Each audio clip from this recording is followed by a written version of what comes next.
Kwa jina lako kwanza unaitwa nani? Nero Kasimu Omari Marekela.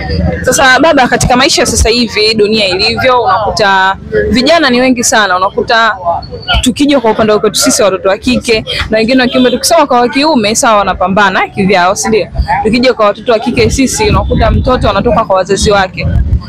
Kuna ile wazazi ambao mzazi anaishi hapa da, lakini mtoto anakuambia mzazi mimi naenda kukupanga. Mwingine anaishi mkoani sawa, anakuja hapa kupambana, lakini dhumuni kubwa hapa ni kwamba kuna hasara gani mtoto kulelewa na mzazi wake mmoja?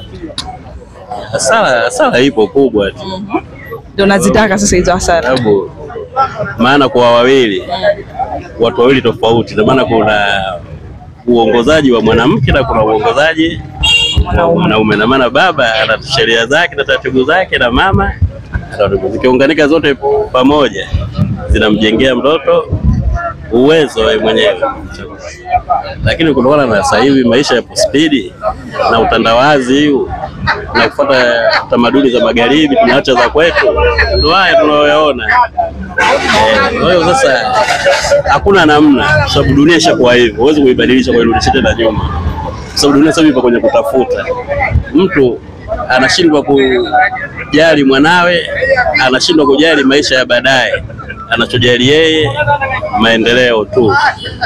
Masuala mengine anasema yatakuja baadaye. Kuna tofauti gani ya mtoto ambaye amelelewa na wazazi wake wote wawili na mtoto ambaye amelelewa na mzazi mmoja? Tofauti ipo kubwa, sababu akilelewa na mama peke yake, mama ni mtu mpole, atampa malezi ya upole ambayo yeye hatomjengea akienda katika familia ambayo ya wanaume ambao ya wakali.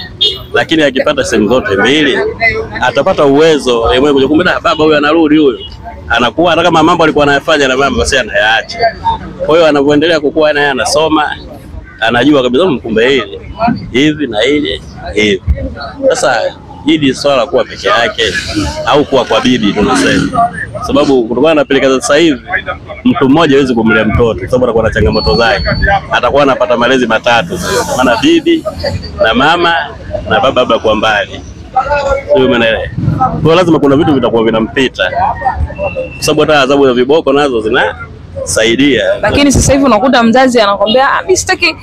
Kuna yale malezi ambayo mtoto anafanya vibaya mtaani, mzazi mwingine akimwadhibu kama mzazi, sio mzazi wake mtoto wa kumzaa, hapana, lakini akimwadhibu unakuta mzazi anakuambia usiguse mwanangu, hujazaa. Hiyo sawa, na maana upande mmoja sasa anatoa kwa hizo kauli hizo ni nani?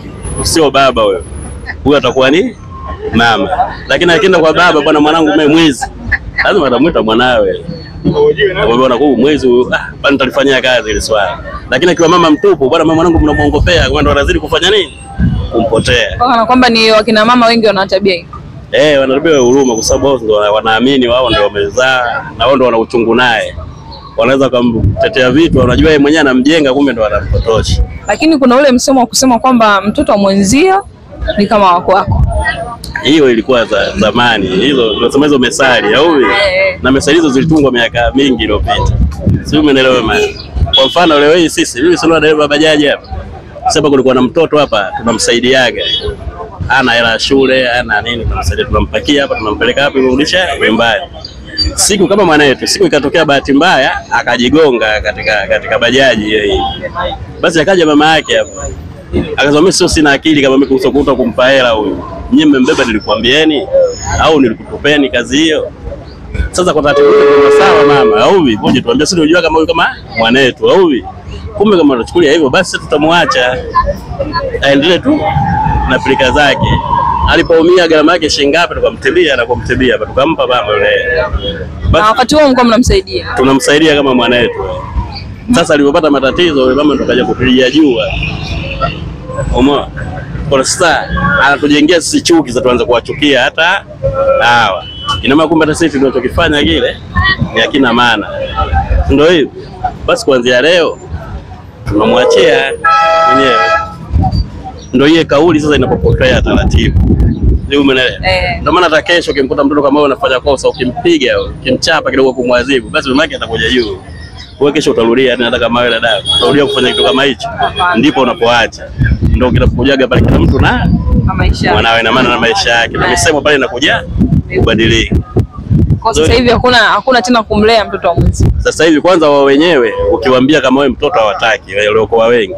Unaweza kumkuta mtoto wa kike kama saa 6 usiku ana nguo za shule kama wanapita hata mjiani, tumeona madarajani. Sekondari au shule ya msingi? Wa sekondari pamoja na shule ya msingi. Kama wewe mtoto hapa unafanya nini mpaka saa hizi? Anakwambia mimi sio kama mtoto. Na ukitaka kujua mimi sio mtoto wewe, sikujaribu uone. Sasa vitendo kama vile sio wanapataga wapi ujasiri huu? Ukiangalia sasa hao wote hao wenye tabia hizo ndio wao wanaolewa na upande huu mmoja. Lakini kwa wale wanaolewa pande zote mbili ambao wapo na wazazi wao, hawezi kuwa vitu nao sawa tu. Hata kama wanakuwa na tofauti basi zile kidogo, sio sana. Sio kubwa sana. Kwa sababu ukimjua babake utaenda kumwambia. Na mara nyingi sana mtu huwezi kwenda kushtaki kwa mama. Ila kama kwa pamoja yeye nabii. Wewe bwana mama bwana mwanao hivi. Yeye ndo wa kwanza kukatalia. Lolote utamwambia. Yeye ndo wa kwanza. Wapo sio wote. Wapo wengine wanaoelewa au hivi. Na basi sawa, namuita mjomba wako kama papa bwana unaona au bwana hivi. Lakini sisi tamaduni tunaziharibu sisi wenyewe. Kwa sababu ya usomi, kwa sababu si nini tutatuabadilisha. Na katika upande wa sasa hivi masingle mother sasa hivi ndio wanaitwa hivyo. Ni wengi sana sasa hivi. Na hiyo pia inaweza ikawa ni sababu ya malezi kwa mzazi mmoja au hiyo ndio sababu kubwa. Yaani hivyo vizazi vinatokea mbali. Sio vizazi vile vinatokea mbali kwa sababu mama amuogope mtoto wake wa kike. Anaweza kufanya mambo yake kwa mtoto wa kike anaona. Kumbe anamjengea juu kama yeye anamjengea uwezo. Akiwa mkubwa na yeye anaona vile vitu vya kawaida. Sio anaweza kajaliwa akamwelekeza unaona huyu baba yako. Akaja kesho mwingine unaona na huyu baba yako. Au mwingine anampa simu kabisa. Bwana mpokelee huyo, mwambie tu nani. Yaani anaanza kumjengea uwezo wa vitu ambavyo uongo, vitu ambavyo havina maana anamjengea uwezo.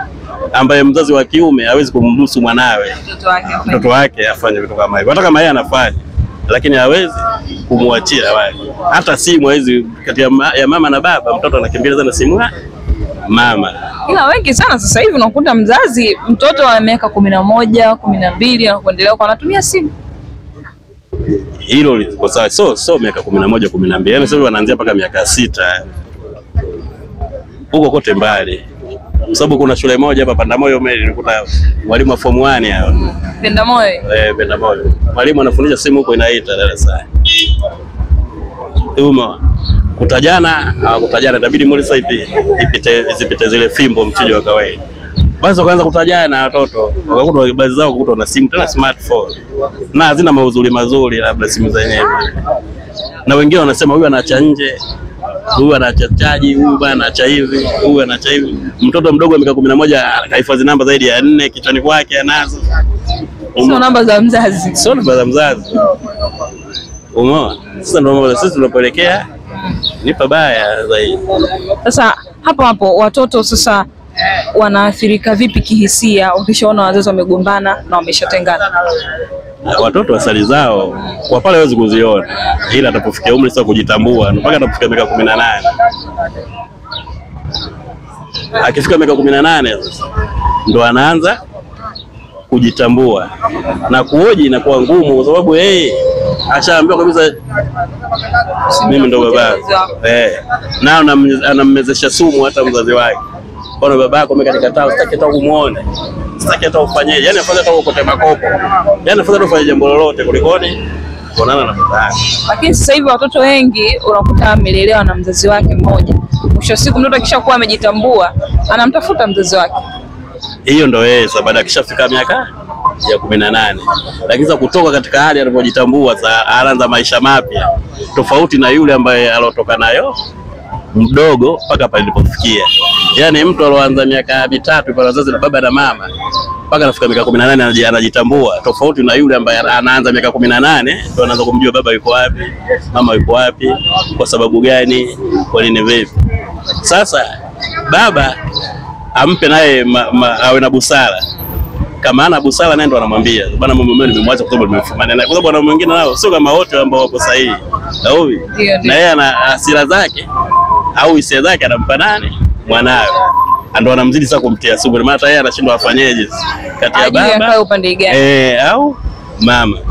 Ushahidi ataupataje sasa? Anabaki mwenyewe, atamuuliza nani? Umeona, atabaki mwenyewe da. Kumbe mama ilikuwa hivi au kumbe na baba ilikuwa hivi, kumbe wao waligombana hivi. Umeona? Sasa yeye katika masafari yake maisha yake anajua kumbe katika kina mama waligombana, kumbe hata mimi uniambie kitu, hata mimi anakuanzishia tu. Ndio kinachukua. Umeona? Mtoto yeye sasa huyu anajua awe wa kiume awe wa kike. Anajua kwa sababu wao walikuwa hivi. Kumbe hata mimi sio ajabu, sijaanza mimi. Na mwenyewe anarithi. Na yeye mwenyewe vile anarithi na maisha yanaenda. Na hizi nyimbo za huyu wanazopigiwa hizi sio za kukanyana, ni za kufanya. Yaani bwana kama wewe huyu akimwaga anasema kimwaga mbogo wewe mwaga ugali. Yaani sio nyimbo za kukanyana. Sio umeelewa? Akichukulia nyimbo za kisasa na video zile, akichukulia na huku basi mwenyewe ajui afanyeje. Ila kinachomtokea yeye mbele anafanya. Na kwa upande wa ndugu pia, ndugu wanakuwa wana mchango gani kumsaidia mtoto au watoto pale mtoto akishagundua kwamba wazazi wangu mimi washatengana? Yaani ndugu wanasaidia watoto. Mimi naamini labda kwenye matatizo labda waone kabisa hao wazazi hawa wana matatizo, labda wamepata kilema cha kudumu au wamepata tatizo lolote ambao wanahitaji msaada. Lakini msaada wa kiakili tu za nje za kawaida hizi zinakuwa ngumu kumsaidia mtu. Na watu wanaogopa nini? Yuko nini unaniingilia kwenye nyumba yangu? Kwa nini watu wanakataa ile mapishano ya maneno? Mtu unamjengea yeye uwezo. Wenye uwezo wanamuita mmoja mmoja wanamuelezea. Lakini kama mtu ana uwezo huo basi anakuwa anaachana na yeye. Ila anaweza kukuita ndugu yako, bwana hapa kuna 1 2 3. Wanakusikilizia na wewe. Una upeo gani wa kufikiri? Sababu wewe unaweza kuambia jambo zuri ukalifikisha kule moja kwa moja bila kulifanyia. Una uwezo kulizuia na kulifanyia kazi. Ukalipeleka moja kwa moja. Maana unamganisha waya sasa. Inakuwa vurugu baada ya kutibu. Hiyo umeelewa? Sasa mara nyingi ndio inakuwa mpanganyiko.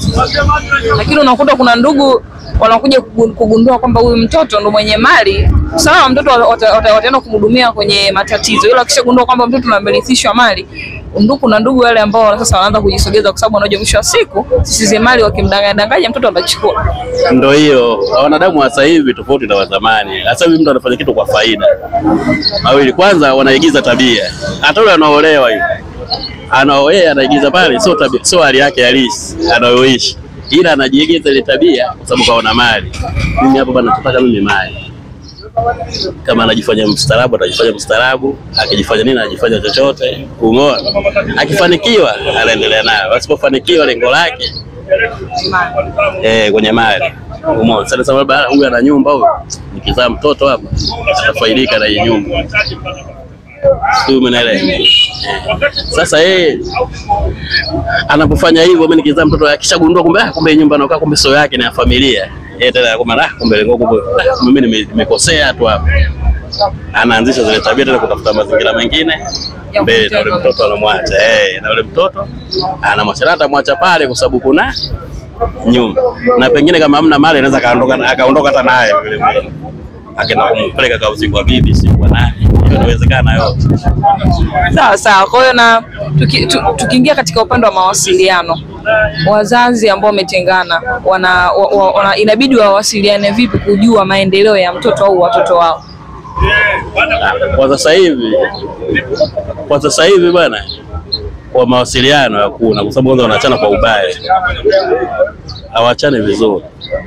Wanaachana kwa ubaya. Kwa ubaya. Sasa kwenye vita hivyo vitu sio kama vinatokea. Kwa sababu kwanza unaweza kukuta mwanamke labda anamuonyesha dharau mwanaume kwa wazi, au mwanamke anamuonyesha mwanamume dharau kwa wazi. Mwanamke sasa mwanaume anaweza kujua kumbe mtoto mle kwa soo wangu, kumbe mwenyewe ndio huyu kutoka zamani. Kana kwamba hapo mama mtu anamwambia baba mtu kwamba mtoto sio, labda anamuonyesha watu wake, labda kama alikuwa na watu au mwenyewe anatamka, tunaona mimi sio mtu kuzaa na wewe, wewe una azma ya kuzaa na mimi. Mtu anamtamkia kwa maneno kama hivi, wengine wenye maneno mafupi au vipi? Kwa sababu nyinyi wenzetu wanawake mnaishi kwa hisia, sisi tunaishi kwa akili, si ndio hiyo? Ndio. Na kupenda sana kukopi maisha ya mtu. Bwana mwenzangu mbona achukue 20,000 bila kumjua mwenzangu kipato chake kipoje, au yule anachukua 20,000 kwa sababu maisha yake kidogo yamesogea. wewe anakocha 10,000 maisha yako basi. Sasa hawaombeani mazuri, hawaombeani Mungu ili maisha yao yawe mazuri au wafanyaje wawe mazuri. Matokeo yake anakuwa yeye anakuwa ndo mzigo sana kandamiza, ili mradi anaitaka hiyo 20,000. Sasa kwenye 20,000 ndo anatafuta 10,000 nyingine. Sasa ndo anaenda kuitafuta wapi? Anapopajua wengine, anajua mwenyewe anajua mwenyewe namna mpaka itimie hii. Sio umeelewa? So ukiona ile mazingira sasa, zamani walikuwa mambo yao wanafanya, lakini sasa walikuwa na hekima, hawaharibu nyumbani. Umeona? Na wanaambia kabisa mtu mwenye hekima, bwana mimi na mume wangu usipige hata simu siku, wengine wanatumia hivyo. Si ndio? Lakini sasa hivi wao hawapo. Anaanza kumwambia ndo mume wake ndo kaka yake. Yule mekaka yangu. Na yule mwingine ndo mjomba wangu. Kumbe ni watu wake. Kumbe ni watu wake. Sasa yule akija akijua anakuwa na hasira mara mbili. Anaamua kususa ni kukataa ile moja kwa maana kana mtoto pamoja na mama mtu. Bila kujua zile asali zitakuwa ni za kwake, kwa sababu mwanaume analala kokote, anaishi kokote, anatembea kokote na kambi kokote. Na mgumba sio mwanamume. Mgumba anakuwa mwanamke. Unaona kama kupata mtoto ndo apate tena. Lakini mwanaume anataka kisingiziwa anapata. Kwa ina maana hapo ni mgumba mwanamke tu. Yaani mwanamke anataka kama mimi kama sifai chochote. Naweza kaoa tu mwanamke mzuri kamweka, kwa hiyo mimi nakuta mtoto. Wewe una uhakika gani kama uko salama? Una uhakika gani kama upo salama? Niko salama vipi? Yaani upo salama kwa sababu ukiamini kwamba umemwacha mwanamke kwa sababu hazai. Si ndio? Unaamua kwenda sasa kwa mwanamke mwingine. Mimi na mimi sina shida na mtoto. Sizai na maana sizai sifai. Labda siwezi hata kufanya ndugu wenyewe siwe. Basi nifanye mimi nitaoa mwanamke mrembo tu nitamweka pale nyumbani. Alafu mimi nasafiri. Nikienda tu kama Kongo, mimi nikikaa miezi 3 au 6 nikirudi. Na kuna mambo yanaenda fresh. Ukiwa na kifua tu. Ukija kujua kama ni ana mtoto mwingine.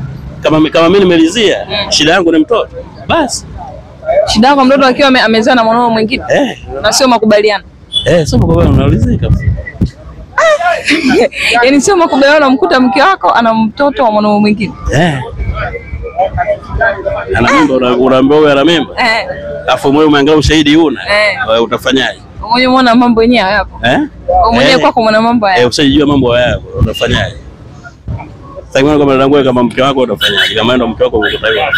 Kama wewe na ushamuoa. Sasa inabidi sasa tukae, tukubaliane na mume wangu kwamba inabidi sisi hapa, sawa wewe una tatizo fulani, si ndio? Tukae chini bwana. Basi tufanye taratibu zingine upate mtoto, haina shida, mimi utabaki kwa mke wangu. Sio wewe unamkuta sasa mke wako tena amebeba mimba mwanao mwingine. Ndio kama zipi taratibu zipi sasa kuzifanya zile? Si ni maelewano tu, mnakubaliana.